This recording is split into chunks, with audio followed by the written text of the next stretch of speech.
Assalamualaikum warahmatullahi wabarakatuh. Selamat siang dan salam sejahtera. Yang terhormat Kepala Daerah dan Wakil Kepala Daerah, yang terhormat Bapak Ibu Direktur PDAM dan Bapak Ibu sekalian. Bapak Ibu, izinkan untuk menyampaikan sedikit tentang kerjasama seperti yang tadi disampaikan oleh Pak Sofyan. Katanya sesingkat mungkin gitu Pak ya.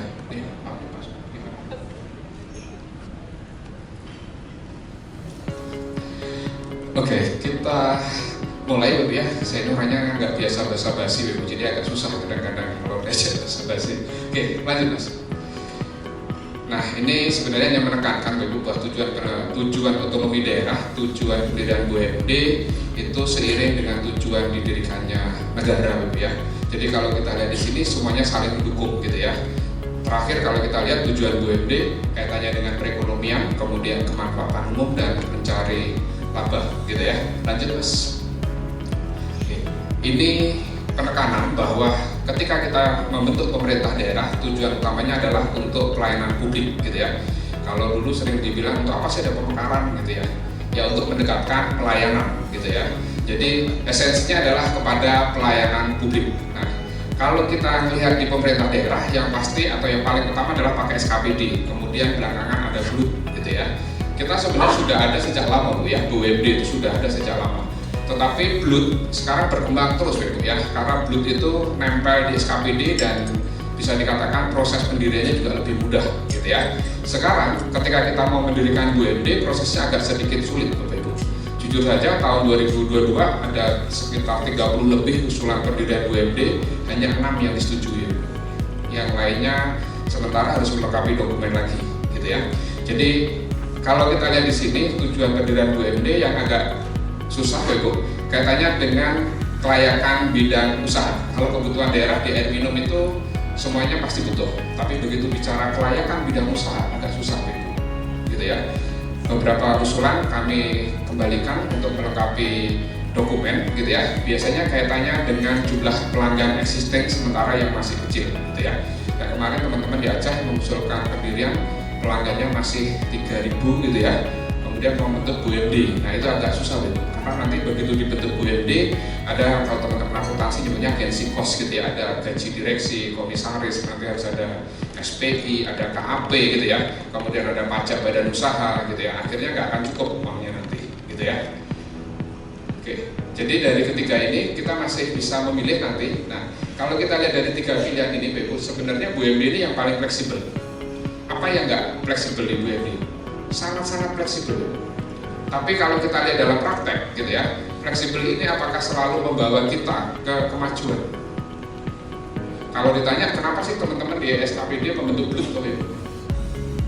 Karena BLUT itu fleksibel gitu ya. Jadi kalau Bapak Ibu lihat sekarang SMK punya provinsi itu sudah berbentuk BLUT gitu ya. Kalau rumah sakit, puskesmas, rumah sakit pasti BLUT, puskesmas sebagian sudah BLUT gitu ya. Jadi BLUT dengan segala fleksibilitasnya ini sekarang sudah banyak sekali di Pemda gitu ya. Nah kita di BUMD ini bukan fleksibel lagi, kita sangat-sangat fleksibel gitu ya. Nah begitu kita sangat fleksibel, ternyata tidak selalu ya, tidak selalu kita berkembang dengan cepat gitu ya. Kalau boleh dikatakan kita sekarang agak salut dengan BLUT ya. Di air minum ada beberapa BUMD yang karena tidak layak gitu ya, merugi terus akhirnya dibubarkan kemudian menjadi BLUT. Dan setahu saya sekarang sudah ada sekitar 12 SPAM yang berbentuk BLUT gitu ya. Oke, lanjut. Nah, kalau kita lihat ini ya, dari ketiga contoh ini gitu ya.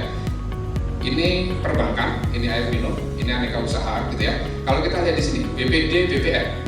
Kenapa sih pemerintah dulu membentuk BPD atau BPR? Coba kita ingat-ingat dulu, kenapa dulu pemerintah memberikan izin atau membentuk BPR terutama? Karena dulu banyak rentenir gitu ya. Salah satu cara mengurangi atau menghilangkan adalah dengan membentuk BPR gitu ya. Tapi belakangan apa yang terjadi? BPR dalam prakteknya, dalam pelaksanaannya oleh pemerintah daerah ditarget agar labanya tinggi ya. Kalau Bapak Ibu lihat sekarang teman-teman di pemerintah daerah dan juga di DPR pasti nanya berapa labanya. Begitu labanya berapa, akhirnya teman-teman pengurus BPR ya akan mencari laba dengan cara bunga yang tinggi atau denda atau administrasi yang lain. Maka yang terjadi sekarang, BPR itu nggak ada bedanya dengan retail. Itu yang terjadi, gitu ya. Jadi kita sudah kehilangan tujuan awalnya, gitu ya, untuk BPR. Kemudian kalau ditanya, apakah kita nggak boleh mencari laba? Tetap Bapak Ibu, tapi labanya jangan terlalu tinggi atau jangan menjadi yang pokok, kayak begitu. Kalau di sini contoh yang sering kami sampaikan misalnya begini Bu ya, yang agak sedikit berbeda. Di Papua itu BPD-nya laba iya, tetapi labanya itu bukan memberikan kredit di masyarakat Papua. Jadi BPD Papua itu banyak memberikan kredit di Jawa, di Sulawesi gitu ya. Akhirnya yang mendapatkan dampak perekonomian itu adalah warga luar Papua. Tapi kalau ditanya, laba nggak? Laba, tetapi dari luar Papua. Kan jadi nggak bagus Bapak Ibu. Artinya kalau kita punya BPD, BPR harusnya yang menjadi prioritas kita adalah perekonomian daerah. Harusnya begitu ya. Bukan nggak boleh melayani masyarakat luar gitu ya. Kemudian katanya dengan air minum. Harusnya air minum itu yang paling utama adalah pemanfaatan umum gitu ya. Saya satu-satunya yang sering mengkritik kebijakan beliau, tapi sebenarnya lebih tepatnya bukan beliau, sebelum beliau. Tadi sudah disampaikan ya di video, TKR 3 kali atau 4 kali sebenarnya, 3 kali berturut-turut. Ya walaupun kami berteman tetap kami kritik. Jadi maksud kami gini, TKR memang terus-menerus kinerja berdasarkan BPSPM terbaik. Tapi Bapak Ibu boleh tanya ke beliau, betul nggak penambahan pelanggannya itu cukup signifikan? Artinya gini, dengan labanya yang puluhan miliar gitu ya, kemudian juara 1, tapi kalau ditanya, kenapa cakupan langganannya nggak nambah-nambah? Loh iya kan? Terus kita mendirikan PDM itu untuk apa? Gitu ya. Artinya, harusnya tujuan utama adalah untuk pemanfaatan umum, gitu ya. Baru kita berbicara perekonomian maupun laba, gitu ya. Kemudian yang di sini aneka usaha, gitu ya. Kalau di sini kita mau berbicara laba sebesar-besarnya silakan. Kita punya BUMD migas, kita punya perhotelan, pariwisata, silakan Ibu. Karena di sini kan hukumnya sunnah aja Ibu ya. Nah, kalau di sini harusnya paling penting adalah pemanfaatan umum, gitu ya. Bukan nggak boleh laba, kami selalu menekankan Bapak Ibu harus FGR, gitu ya. Sebenarnya FGR itu kalau ditarik secara keuangan kan sebenarnya harusnya minimal nggak rugi kan itu kan. Jadi tetap laba, tapi labanya juga jangan terlalu besar. Tapi kalau PDM nggak ada. PDM yang laba besar tuh kayaknya hanya punya yang TKR sih, karena industrinya banyak. Gitu ya. Oke, lanjut. Oke, lanjut. Nah, ini ada beberapa pertanyaan. Kami termasuk yang sering memberikan semacam dorongan ya, bahkan agak emosi beberapa kali karena kenapa sih antar PDM itu nggak pernah kerja sama? Bahkan beberapa kali kami pertanyakan gini, ada PDM gitu ya, ada Pemda, kalau kerjasama dengan swasta itu boleh, tapi kalau mau kerjasama dengan PDM tetangga atau PDM yang lain kok kayaknya susah banget ya. Kenapa kalau sama swasta mau atau semangat gitu ya, kalau sama PDM kok nggak bisa gitu loh.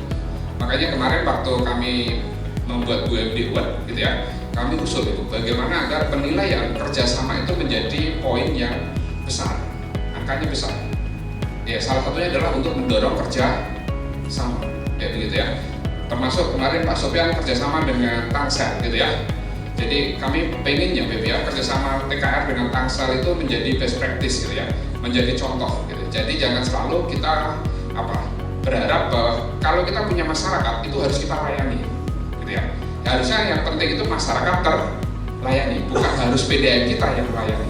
Kalau PDM sebelah bisa melayani, kenapa enggak, gitu ya. Masalah nanti dari sisi pembagian laba itu nanti bisa dihitung Bapak Ibu seperti apa gitu ya.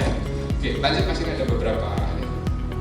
Jadi ini yang menjadi pertanyaan gitu ya, apakah boleh salah satu PDM di kabupaten melayani tetangga sebelah gitu ya. Kalau di TKR ini cerita lama Bu ya, TKR ini melayani kota, TKR melayani Tangsel gitu ya. Tapi kalau di sini kayaknya masih ada main. Kalau yang agak seru itu kan Kota Bekasi sama Kabupaten Bekasi belum kelar sampai sekarang gitu ya. Kalau nggak salah kemarin Kupang sama Kabupaten Kupang sama Kota Kupang itu juga belum kelar gitu. Oke, sebenarnya kata kuncinya kan masyarakat bukan masalah kok kita kita ngotot, padahal kalau PDM kita dikasih kesempatan juga belum tentu juga bisa melayani. Oke, lanjut. Ini kami gambarkan secara sederhana aja ya. Bayangan kami, Bapak Ibu, kalau misalnya di sini ada PDAM karena butuh air sungai di sini, kenapa enggak sih? Gitu ya. Artinya PDAM B ini punyanya wilayah sini tapi di tempat di wilayah kabupaten sebelah. Bahkan dia kalau bisa melayani kabupaten sebelah. Nanti yang di sini dilayani oleh PDAM yang dari sini. Sebenarnya juga nggak ada masalah. Dari sini pun juga bisa membeli air baku dari kabupaten sebelah. Kan enak itu. Ngapain kita maksa bikin IPA sendiri? Gitu ya.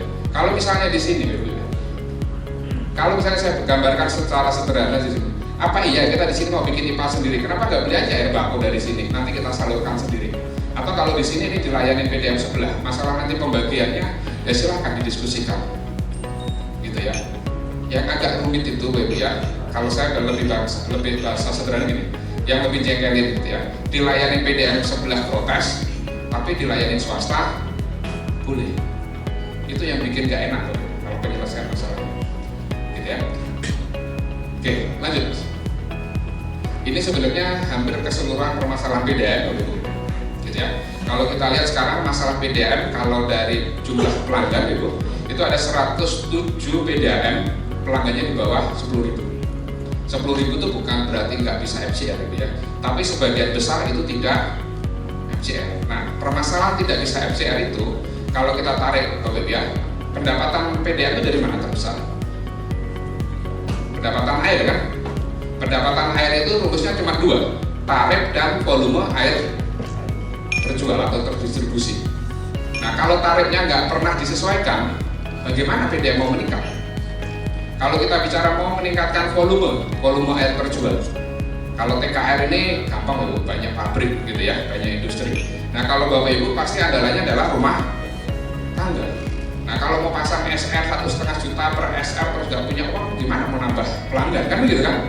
Akhirnya kan kayak saling menunggu, gitu ya. Mau menunggu masyarakat atau itu kewajiban pemerintah, gitu ya.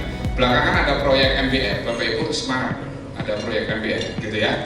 Jadi kalau kita lihat dari seluruh ini ya, kalau di keuangan sekarang paling masalah adalah jumlah volume air terjual Bapak Ibu masih kecil, artinya cakupan layanan kecil, kemudian tarifnya tidak disesuaikan. Kalau nggak salah kemarin itu Kota Bandung sempat agak ramai, Kota Bandung ada di koran, karena Kota Bandung menyesuaikan tarif, kemudian Presiden di Bogor di di acara Rakernas Kepala Daerah menyampaikan kalau menaikkan tarif jangan sampai ada inflasi, gitu ya. Jadi kontradiktif akhirnya. Ya sebenarnya Kota Bandung itu sudah lama itu nggak naikin tarif, begitu naikin tarif langsung tinggi, gitu ya. Coba kalau naikin tarifnya sedikit-sedikit tapi rutin, gitu. Jadi masyarakat pasti nggak akan berat. Pak Hendra ini termasuk salah satu direktur PDAM yang kami tanya yang berhasil menyesuaikan tarif siapa, gitu ya. Jadi dulu jujur aja, saya tanya teman-teman direktur yang berhasil menyesuaikan tarif 3 atau 4 kali berturut-turut, gitu ya. Itu kami minta Zoom di Kemendagri. Ternyata beliau yang bisa. Kalau yang satunya lagi Bu Leleng sama Salatiga. Kalau yang lainnya nggak berani, karena tarifnya nggak berubah, segitu-gitu aja, gitu ya. Oke, kemudian yang berikutnya yang agak besar itu biaya itu belum mas, balik lagi. Nah, ini biaya pegawai. Biaya pegawai ini kalau di angkanya 10.000 ke bawah, saya yakin masih jadi masalah.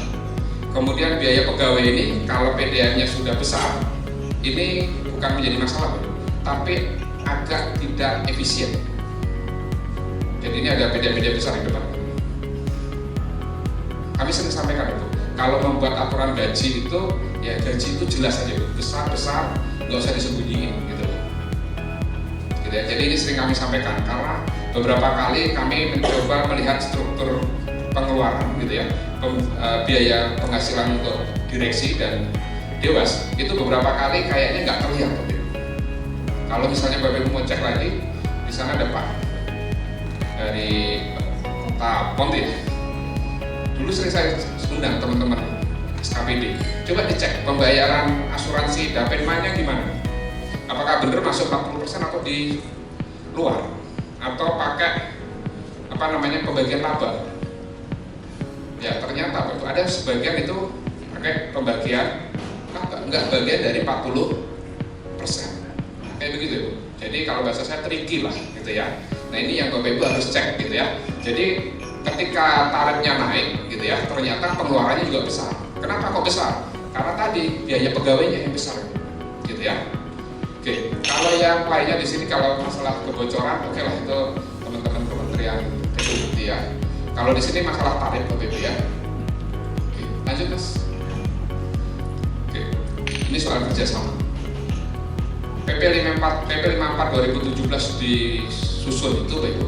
Salah satu yang menjadi perdebatan panjang itu adalah apakah kerjasama itu perlu diatur nggak?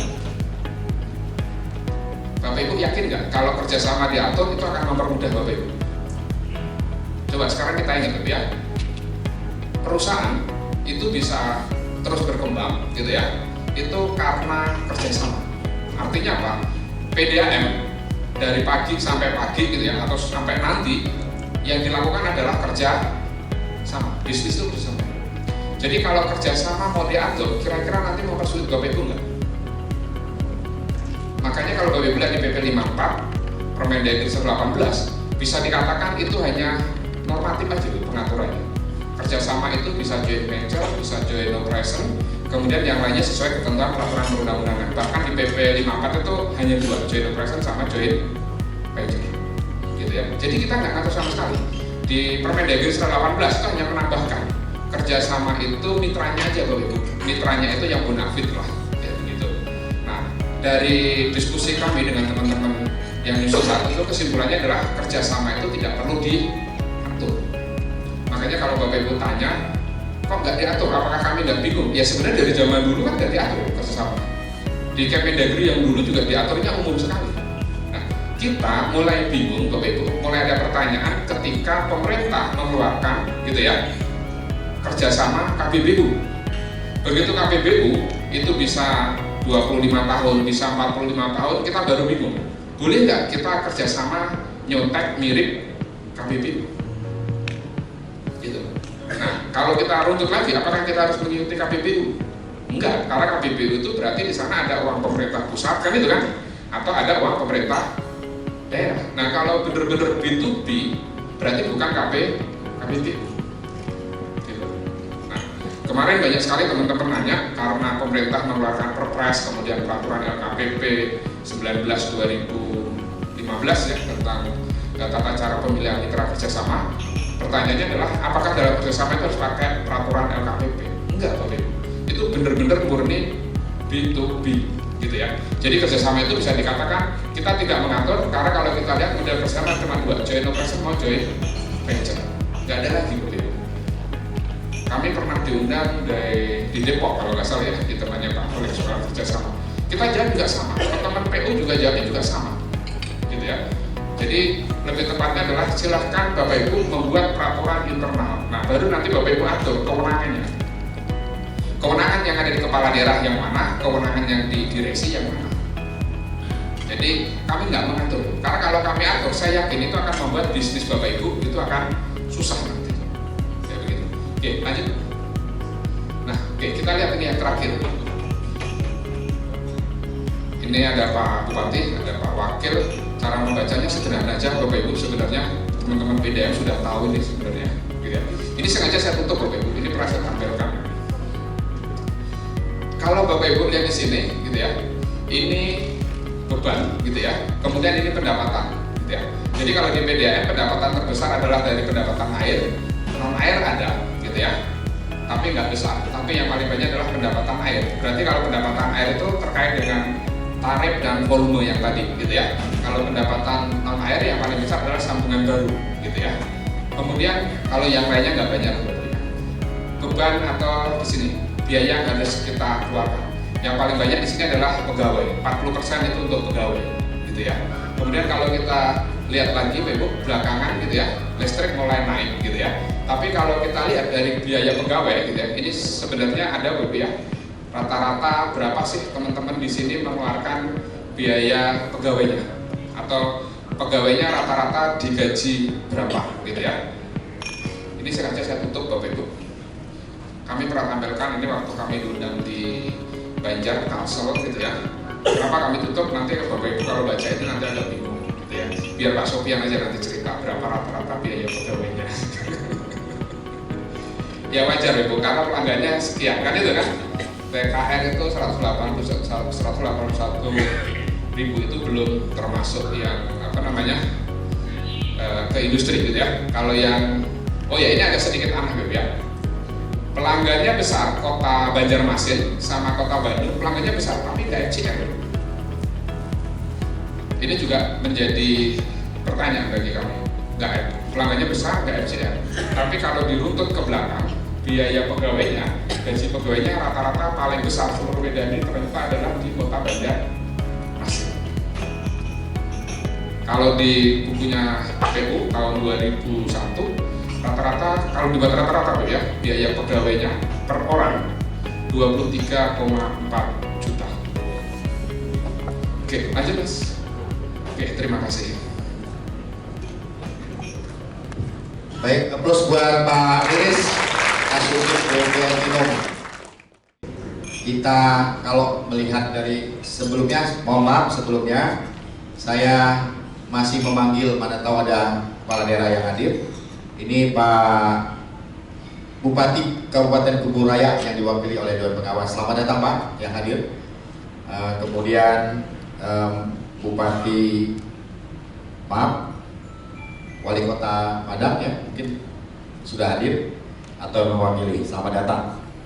Baik, pertanyaan Pak, kalau melihat dari penjelasan ataupun paparan dari Pak Riris, tadi ada menyinggung-nyinggung tentang biaya pegawai. Kemudian ada menyinggung-nyinggung tentang atau menyampaikan tentang penyesuaian tarif. Maka kita lihat Pak Hendra Febrizal, bagaimana strateginya untuk penetapan tarif yang kata Pak Riris tadi 4 kali berturut-turut. Mudah-mudahan Pak Hendra bisa menyampaikan apakah dalam komponen tarif tersebut juga termasuk setelah naik tarif naik gaji gitu Pak. Ya mudah-mudahan apakah naik tarif itu untuk membebani biaya operasional atau akal-akalan Pak Hendra nih biar supaya naik gaji. Kira-kira begitu Pak Hendra.